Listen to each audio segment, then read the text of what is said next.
മഴ കണ്ടുകൊണ്ടിരിക്കാൻ നല്ല രസമാണ്. പക്ഷേ കണ്ടുകൊണ്ടിരുന്നിട്ടുണ്ടെങ്കിൽ പിന്നെ രാത്രിക്കലേക്കുള്ളത് ഉണ്ടാക്കലൊന്നും നടക്കില്ല. അപ്പം കുറച്ച് ആസ്വാദനം കുറച്ച് മതിയാക്കിങ്ങാണ്ട് ബാക്കി കിച്ചണിലേക്ക് വന്നതാണ് കേട്ടോ.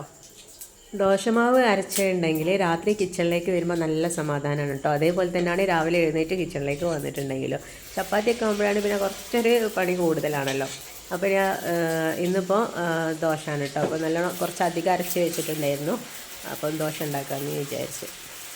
പിന്നെ ചിക്കൻ കറിയും ഉണ്ടായിരുന്നു. അപ്പോൾ ചിക്കൻ ഞാൻ പിന്നെ കുറച്ച് ഉച്ചക്ക് മസാലയൊക്കെ വെട്ടി വെച്ചിട്ടുണ്ടായിരുന്നു കേട്ടോ പൊരിക്കാനായിട്ട്. ഞാനും ഇല്ലാത്തതിനോട് ഞാൻ പൊരിച്ചില്ല. അങ്ങനെ രാത്രി ചിക്കൻ കറിയും ചിക്കൻ പൊരിച്ചതും ദോശയും കൂടി ആക്കാമെന്ന് വിചാരിച്ചു. അപ്പോൾ നിങ്ങൾക്ക് തമ്പനയിൽ കണ്ടപ്പോൾ മനസ്സിലായിട്ടുണ്ടാവില്ല എന്നത്തെ ടോപ്പിക് എന്താണെന്നുള്ളത്.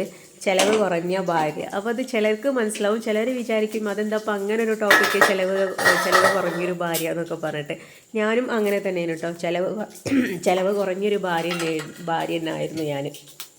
അപ്പോൾ ചിലർക്ക് മനസ്സിലാവുന്നുണ്ടാവില്ല ഇതെങ്ങനെയാണ് ഇപ്പോൾ ചിലവ് കുറഞ്ഞ ഭാര്യ എന്നുള്ളത്. എക്സാമ്പിൾസിന് ഞാൻ പറഞ്ഞാൽ ഇഷ്ടം പോലെ എക്സാമ്പിൾസ് ഉണ്ട്.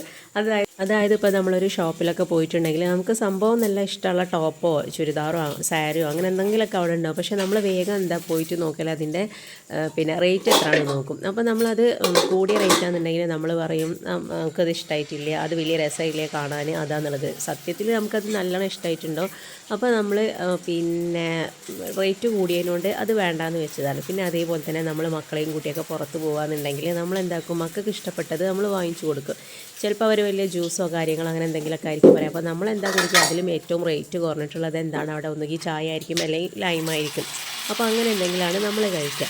പിന്നെ അതുപോലെ തന്നെ ഇനിയിപ്പോൾ ഒരു അസുഖം വന്നിട്ടുണ്ടെങ്കിൽ നമ്മൾ ഡോക്ടറെ കാണിക്കില്ല. നമ്മൾ വീട്ടിൽ മുറ്റത്തുള്ള വല്ല പിന്നെ എന്താ പറയുക മുറിവൈദ്യമൊക്കെ എടുത്തുകൊണ്ട് നമ്മൾ തുളസി, ഇപ്പോൾ ഒരു ജലദോഷം അല്ലെങ്കിൽ പനിയൊക്കെ ആണെന്നുണ്ടെങ്കിൽ നമ്മൾ ചുക്ക് കാപ്പി അങ്ങനത്തെ ഒക്കെ ഇട്ടുകൊണ്ട് നമ്മൾ കുടിച്ചുകൊണ്ട് നമ്മളത് ഇതാക്കും.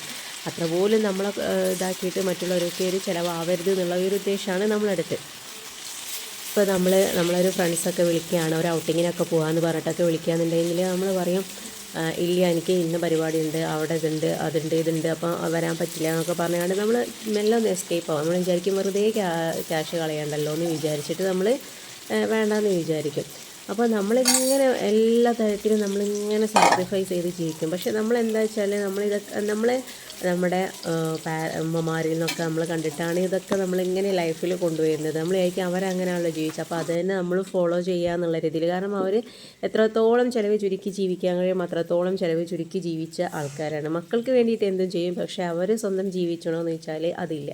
അപ്പോൾ അതുതന്നെയാണ് നമ്മളും കണ്ട് വളരുന്നത്. നമ്മളും വിചാരിക്കും ഇതന്നെയാണ് ശരിയായിട്ടുള്ള റൂട്ട് എന്നുള്ളത്. അങ്ങനെ നമ്മൾ ജീവിച്ച് ഒരു സ്റ്റേജിലെത്തുമ്പോഴാണ് നമ്മൾ മനസ്സിലാക്കുക നമ്മൾ ചെയ്തതൊക്കെ വിഡ്ഢിത്തരങ്ങളായിരുന്നു എന്നുള്ളത്.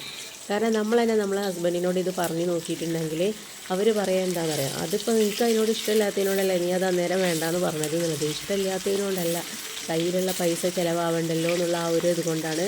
അല്ലെങ്കിൽ അവൾ പിന്നെ സ്വന്തമായിട്ടൊരു വരുമാനം ഉണ്ടാവില്ല. ഈ ഒരു കാരണം കൊണ്ടാണ് ഇഷ്ടപ്പെട്ട സാധനങ്ങളൊക്കെ അവർ വേണ്ടാന്ന് പറഞ്ഞ് സ്വയം സാക്രിഫൈസ് ചെയ്തുകൊണ്ട് ജീവിക്കുന്നത്. പക്ഷേ അതിലിട്ടൊരു കാര്യമില്ല, അതിലിട്ട് അവൾ ആരും മനസ്സിലാക്കുന്നില്ല. അപ്പോൾ ഇനി കുറച്ചൊരു ചിലവ് കൂടിയ ഭാര്യയായിട്ട് ജീവിക്കുന്നതായിരിക്കും നല്ലത്. അപ്പം കല്യാണത്തിൻ്റെ മുന്നേ നല്ല അടിച്ചു പൊളിച്ച് ജീവിച്ചൊരു പെൺകുട്ടിയായിരിക്കും അത്. പക്ഷേ അവരൊരു ഫാമിലി ലൈഫിലേക്ക് എത്തുമ്പോൾ ചില സാഹചര്യങ്ങൾ കൊണ്ടിട്ട് അങ്ങനെ ഒരു ഒതുങ്ങിക്കൂടുന്ന പെൺകുട്ടികളുമുണ്ട്. ഇന്നത്തെ കാലത്ത് ഉണ്ടോയെന്ന് ചോദിച്ചിട്ടുണ്ടെങ്കിൽ എല്ലാ കാലത്തും എല്ലാ പോലെയുള്ള ആൾക്കാരൊക്കെ നമ്മളെ ഭൂമിയിൽ ജീവിച്ചു പോകുന്നുണ്ട് കേട്ടോ.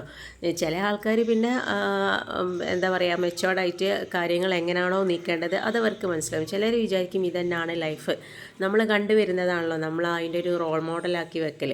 അപ്പോൾ ഇതന്നെയാണ് നമ്മളെ ലൈഫ്, ഇതന്നെയാണ് ശരിയായിട്ടുള്ള കാര്യങ്ങൾ എന്ന് വിചാരിച്ചിട്ട് അതിനെ ബേസ് ചെയ്ത് മാത്രം മുൻപ് കണ്ട ലൈഫിനെ ബേസ് ചെയ്തിട്ട് മാത്രം ജീവിച്ചു പോകുന്ന ആൾക്കാരുമുണ്ട്. അപ്പോൾ ഇനി അങ്ങനെയുള്ള ആൾക്കാരുണ്ടെങ്കിൽ നിങ്ങളങ്ങനെ ചിലവ് കുറച്ച് ജീവിച്ചിട്ടൊന്നും യാതൊരു കാര്യവുമില്ല. അത് നമ്മളെ മനസ്സിലാക്കേണ്ട ആൾക്കാരൊന്നും അത് മനസ്സിലാക്കുന്നില്ല.